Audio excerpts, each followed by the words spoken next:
Tonight's show is all about divination, the ancient art of seeing into the future. Well, as you already know, therefore, I am joined tonight by four people I have a strange feeling that I've met before. Phil Jupitus. Graeme Garden. Johnny Vaughan. And Alan Davis. Well, tonight, each of you is equipped with a device to help you see into the future and predict your own score. The closest match to your own score, and I'll be asking you at the end if you can predict your own score, will win 666 bonus points. So, Johnny, you are a koskinomense. That's exactly what I am. And koskinomenses... We sieve through things, and whatever is like soil, and what is ever left in the sieve is the future. Well, anyway, tonight I'm going to use it to divine my score. Fantastic, very good. And, Graeme, what do you have with which to divine the future? You are, I believe, a tyromant. I have, yeah, tyromant. I've got the baby cheeses. Oh! A tyromant can tell the future by examining cheese. So, Jupitus, a tassiomancy. I believe, yes. Tea? Yeah. Well, you don't know. You can tell the future through tea bags. I think these are proprietary brand of... I don't know if you can see that there. Well, Alan has the gift of pygomancy, which I believe is the gift of divination by arses. Do you have an arse with you tonight? I do, but I am using it. Have you got a spare arse by any chance, then? I have been provided with an arse for divination purposes, although I thought it was bosoms. I thought it was the Charlton brothers. Well, don't. It's like catnip to his kind. Yes, I can see into the future. Right, let's hear your bewitching noises. Johnny Vaughan will be going... Graeme Garden goes... Is there anybody there, dear? Phil goes... Right. I have to do it Tabitha style. Excellent. And Alan goes...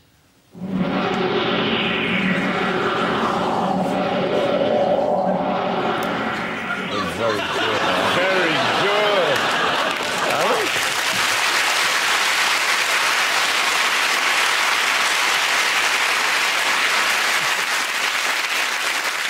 Where have you gone, Alan?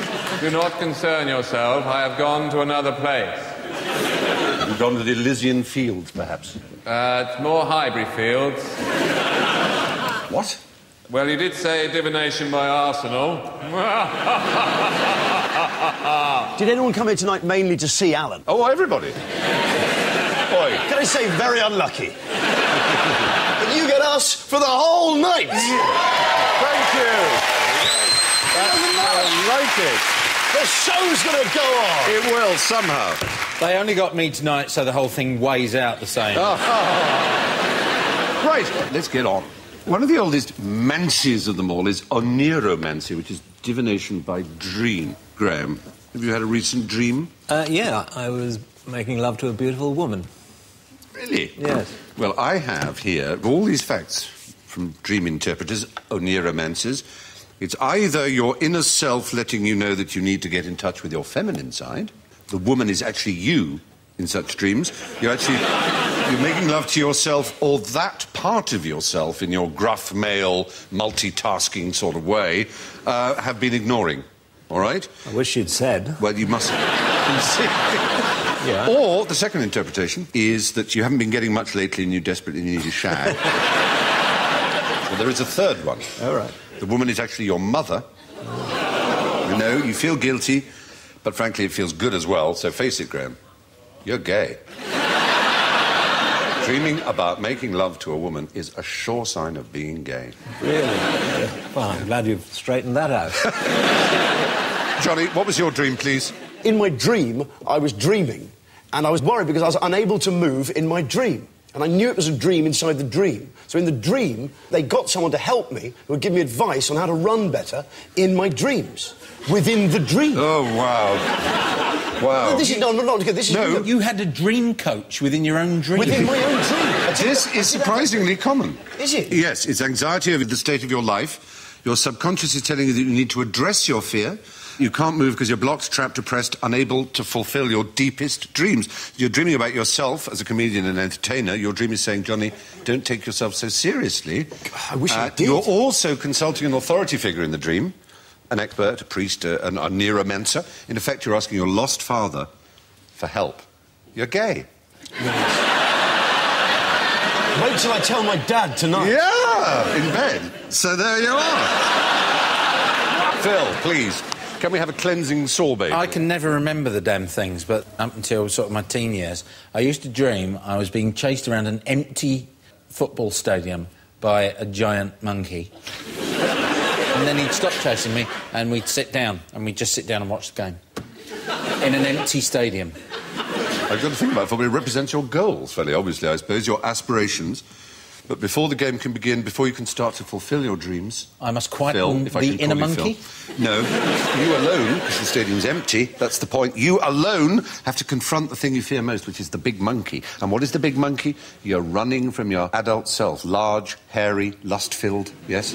Yes? You're gay. I'm gay. That's what it is. It's so obvious, though.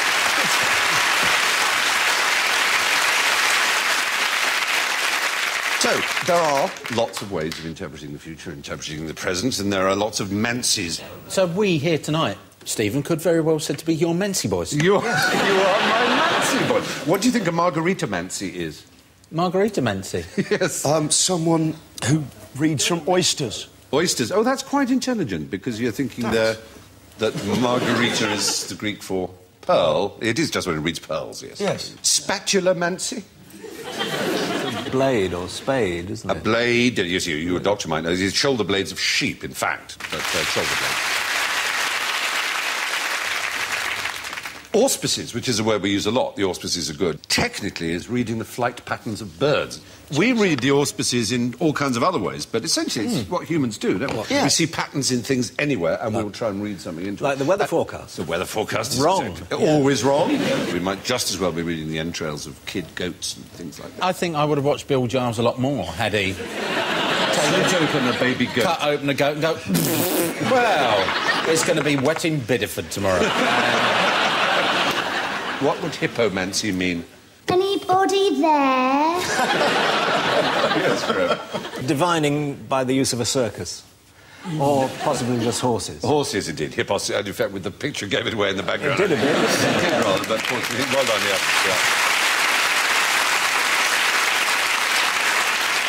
Horses are, in fact, about as intelligent as tropical fish in terms of brain power, but they have extremely good memories. What was particularly clever about Clever Hans, the horse, who was rather famous in his day? Couldn't it count or give answers to something? Yeah, not just count, it could do square roots. But it wasn't quite a con, it was something else. Wasn't it they could read body language, Exactly basically? right. You could see people going...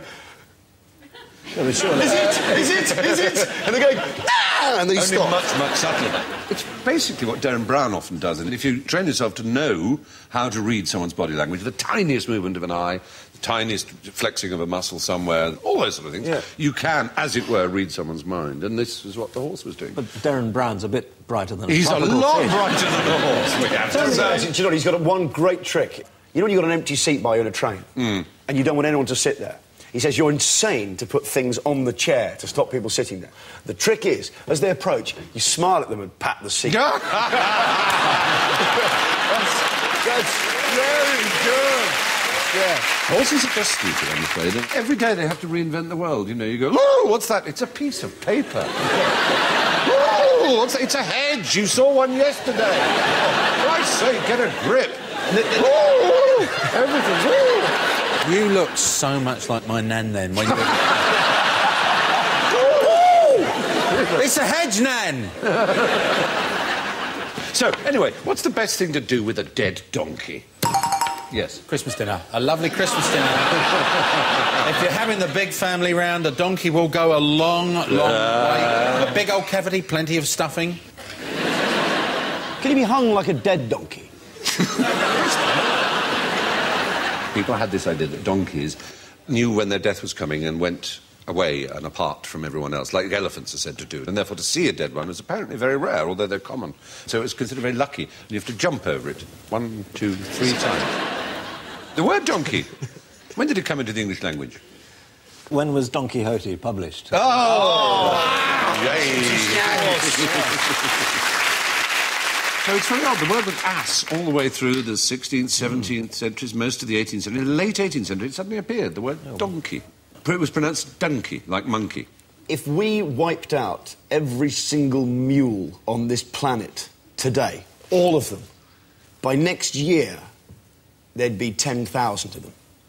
Really? At least. How would that work? Because they're hybrids. They can't breed amongst themselves. No, exactly, yes. They can't actually breed amongst themselves, though, so they rely on that. I see you what can you whack mean. them out, So... you still have horses getting donkeys, so you still get the mule population up. You'll still have horses getting donkey. Yes. I wanted to put it mildly. I didn't want to say boning them. Which way round is it, though? It's the female horse. Is correct, and the male donkey. So it's the donkey that does the shagging. The donkey's little. Yes. Yeah, I know. Yes. So donkeys are quite intelligent. They have to find a box. No. Because in one department, Phil, the donkey is blessed. Ah. You see? Oh, that's a long reach, though, still.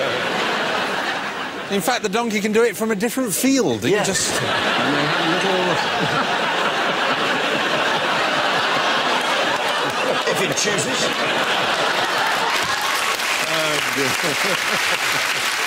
And they have a very Leslie Phillips way of treating their lady. They go, hee-haw. No, that's right, yeah. And the other way round is called a hinny. Did you know? The what? Hinny, a male horse and a female donkey. It's called a hinny. A hinny? They're much rarer. When the female horse gives birth to a mule, 99.99% of female mules are sterile, and the males are invariably sterile, but they don't know they are. So they have to be gelded so that they don't shag all the time. What about donkey's milk? Do you know anything about that? Donkey milk? Yeah. It probably makes an amazing cheese. Well, oddly enough, it's the one thing it doesn't. No? But Phil, come on, you're naive. Sometimes, honestly... I want donkey cheese! In India, they have always in the countryside fed babies on donkey's milk. It's very nutritious indeed. It contains oligosaccharides, which are very, very good for you and have all kinds of immuno-helpful things, don't they, Dr. Garden? I'm sure they do. Yeah. They're good for bathing in, too, isn't Cleopatra in ass's milk? She was in ass's milk, absolutely, in pure donkey's milk. Poppaea, the wife of Nero, 300 donkeys were milked to fill her bath. Big girl, was she? Big girl, yes. Now, we all know what demons are, but does anyone know what a demon-im is? D-E-M-O-N-Y-M. Demonym. Anybody there? Is it a false name you give when you go on a march? A demonym.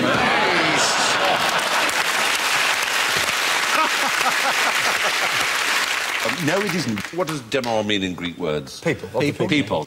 It means your people name. In other words, you could say he is a Briton. He's an Englishman. He's a Scotsman. She's a Welshman. She's, French. No, if someone's from France, they're French, and if someone's from Germany, they're German. But what's the right word from someone who's from the USA? Obese.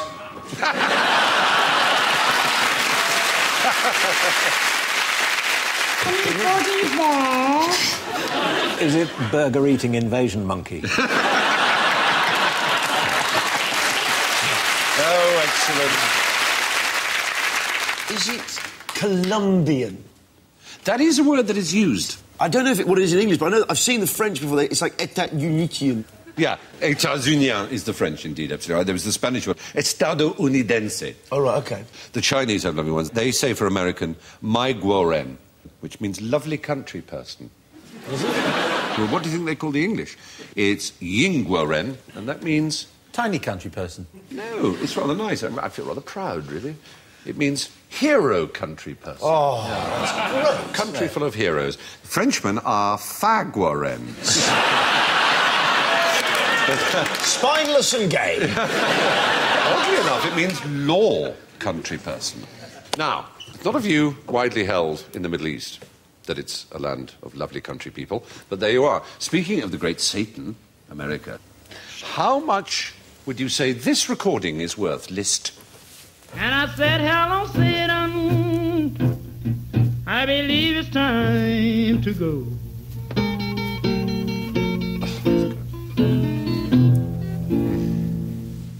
Anybody there? I'd say it's worth about a man's soul. Why do you say that? Because I've forgotten his name. Robert Guitarist Johnson. Robert Johnson. It was Robert Johnson, He went to and the you know the crossroads. story of the crossroads, exactly. Well done. Excellent. He recorded 19 tunes. 29 songs. When? When? Yeah. 23? 1938. In his mid-20s he was. He wandered into a studio and played extraordinary blues music. But what contributed, do you think, to this legend that he'd sold his soul? Because his talent bolted out of nowhere. Some people felt that. He'd gone away for a year or so and come back amazingly good and so much better than anyone had ever heard blues. And how did he die eventually? What happened? Because did the woman. devil He was claim shot his soul at the in end? a hooch house. Not shot. Oh, poisoned. It's all legend. Poisoned. A poison Yes. Poisoned. Was he poisoned? Strychnine in the whiskey. He died in his 20s. He was an absolute classic sort of case of booze and whiskey and women and wandering and... Yes, but you can't write the blues if you live a lovely life and you go jogging The and... Giles Brandreth Book of Blues. Anyway, there you are. That's a great story of Robert Johnson. Now, what is the first computer ever to beat a grandmaster at chess now doing? Anybody there? Is it filtering calls for BT? You're so close to being right. If you have a billing query, move knight to kind of- bishop 3. Oh, very good. It's actually slightly more disturbing. It's working for United Airlines as a reservations clerk. Yes. Didn't Kasparov say actually that he found it actually had intelligence? It was shifting. It was actually deeper blue, I think, when it beat You're him. absolutely right. Was Deep it named blue. after... Isn't IBM called the Big Blue? It Isn't that is. its nickname? Yeah, it is. And that and an amalgam Of Deep Thought. Deep Thought, which is... In The Hitchhiker's Guide to the Galaxy, yeah. I thought it was split in half, actually. It was in museums. They took Well, yeah, they did. I mean, they're only using part of it. It was immensely powerful. But didn't they cheat? And actually, what Kasparov pointed out is that it managed to spot his trap in the 6th game or something. Absolutely right. He set a trap in Game 2, which a computer could only have avoided by thinking creatively, leading Kasparov to accuse IBM of cheating and leading Stephen Fry to accuse Johnny Vaughan of cheating and reading his cards. It was so accurate. Well done. Very good. Yeah, excellent. I watched Gary Kasparov play the match against Nigel Short in London. It really is absolutely terrifying. You can feel this energy coming out of him. It hunches over the board and it really moves the pieces. Even the way they move the pieces have names, you know. Vasily Smyslov, who was a very great grandmaster for a long period in the 50s, he used to move his pieces like that and give a slight twist. Oh, flourish. And still to this day, known as the Smyslov screw. Oh! Just take... So little as if you you're can have- screwing yeah, it into the yeah. board. It's really extraordinary. But he did complain that it was actually starting to show intelligence rather than just cold logic. I know it's got like Exactly. 200 million permutations it can think ahead or something. 200 million positions a second can be analysed, yeah. Why don't we phone United Airlines and set a trap? Yes, it's a brilliant idea. Me to seat A7.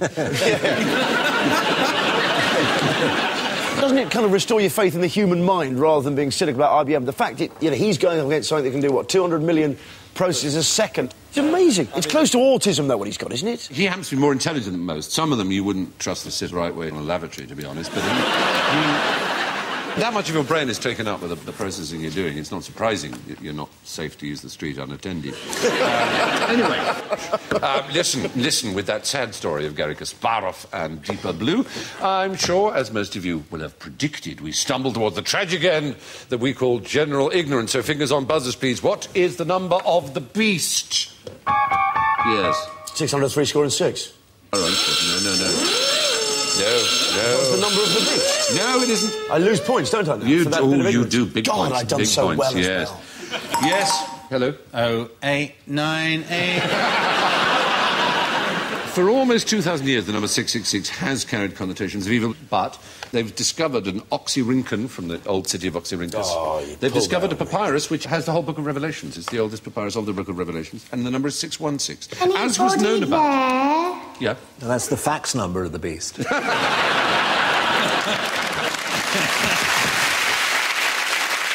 St. Irenaeus of Lyon had also seen some manuscript with 616 and just said it can't be right and changed it to 666. It says 616. 616 in the original, absolutely, which is rather embarrassing for all those bus companies and roads and things that have changed their name from 666. There's actually one bus company in Moscow changed its route 666 to 616, which is really bad luck. There is an A666 in England. Do you know where the A666 goes? Lancashire. It is Lancashire. Yeah. Pendlebury to Langdon in Blackburn. All the numbers on a roulette wheel add up to 666. Yes, they do. £665.99 is the retail price of the beast. And 25.80698. Square root of the beast. The root of all evil, though. Yes, exactly. I will give you 66.6 points if you can tell me what a fear of the number 666 is. Oh. It's hexacosioi hexaconta hexaphobia. The fear of 616 is the one we should now have, which is hexacosiodecahexaphobia. Oh, that's all right, then. Yeah.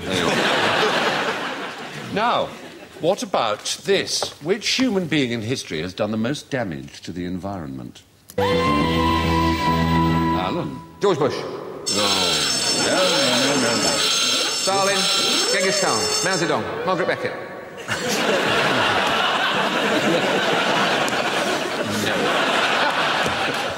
Not Margaret Beckett. We can give you his birth year, 1889. Yes. Oh, no, it's not going to be Henry Ford, then. No. No, OK. No. Yeah. Diesel. Mr. Diesel. No. Again, I'm losing points fast. No, you don't lose. You only lose points if there's a... right, OK. Because you said something obvious or... Right. Mr. Chrysler. No. Sorry. It's not... If I tell you his Henry name... Rolls. I'll tell you his name. William Royce. I'll tell you his name. Go on, then. Thomas Midgley. Thomas Midgley. He discovered by chance that iodine added to kerosene reduced knocking in cars. So he decided that, although it slightly reduced it, slightly wasn't enough. He wanted to completely reduce it. So he tried every single chemical in the periodic table until he came up with lead. And as a result, all motor cars for 70-odd years put lead in their petrol, creating billions of dollars worth of and millions of tons of lead into the atmosphere, harming millions, probably, of people. And yet he looks a lovely fella. He looks a lovely fella. Some think it was his guilt about that led him to think of doing something about the nasty old sulfur dioxide and the nasty old ammonia that were used in refrigeration. So he discovered in 3 days dichlorofluoromethane. Fantastic. He was very proud of that because it's inert, it's non-toxic, it's beneficial, the first of the freons. What did he not know it was also doing? Destroying the ozone layer. Destroying the ozone layer. It's a card, isn't it? Not content with thousands and hundreds of millions of tons of lead. What's his next trick? His next trick... The cigarette. I'm sick of not having smoke going into my lungs. As you know. Then he decided to cut out the middleman and just kill babies with hammers. So anyway... That's where they drew the line. So he's put lead in petrol, he's invented CFCs, but then he was struck by polio at the age of 51. Oh, f***ing good! It gets better. He invented for himself a harness because he was crippled by polio to get himself in and out of bed. One morning, it swung around a little bit oddly, and in the ensuing struggle, he strangled himself to death. Hoisted by his own petard, age 55. That's Thomas Midgley, the man who's done more damage than anybody else. Anyway, which religion causes harm by sticking pins into dolls? Oh! I don't know, but I bet he set it up. Pins into dolls, who do that? Oh, hello. Voodoo. Oh, he did. He said voodoo. Thank God. He takes it. No, it isn't. Voodoo has never involved the sticking of pins into dolls. What? So a religion does? European witchcraft. Oh, I thought it was the Methodists. Yeah.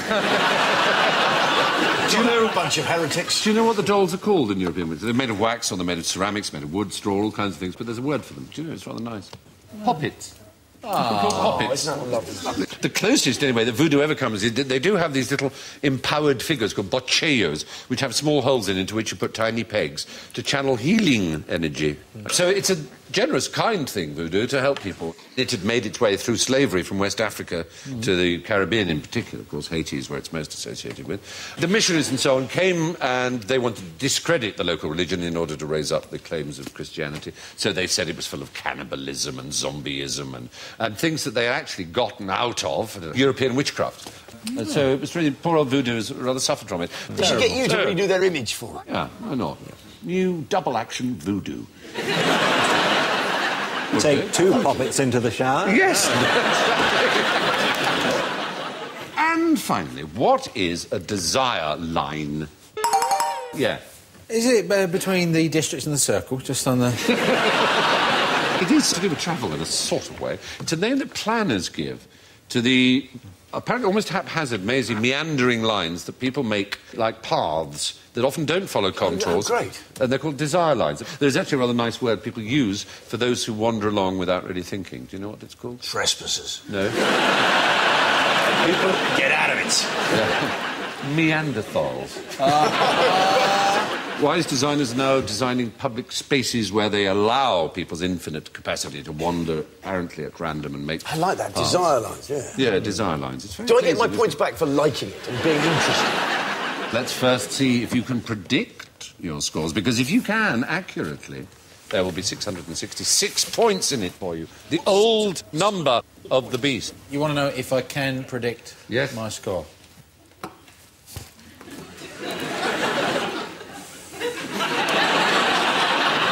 And... No. No. Graeme, what have you got there? I have my faith in cheeses, and I've got... -1. -1, you think you've... I think I've got... I think +7. Plus. Excellent. Well, I wonder what Alan thinks he's got. 1 on penalties. We shall see. Let me give you a true reading now. In first place, with 7, is Graeme. Oh. And I've got the -1. Phil, you had +6 in second place. Just 1 off. And I'm afraid because you did fall into a few of our Heffalump traps. Third place, Johnny Vaughan with -19. I don't think you have to be Nostradamus to know who came in lastly Lastington. It was Mr. Alan Arsenal Absent Davis with -70.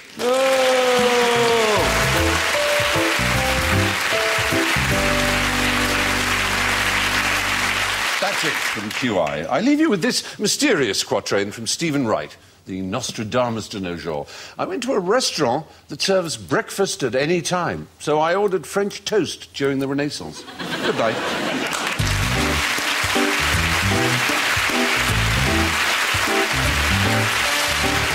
Watch the next episode of QI right now over on BBC 4 or catch it at 10 next week here on BBC 2. And if you don't already have BBC 4, call 08700 10 10 10. And you can catch the first day of the second test. BBC 2 brings you highlights of the Ashes from 11:05.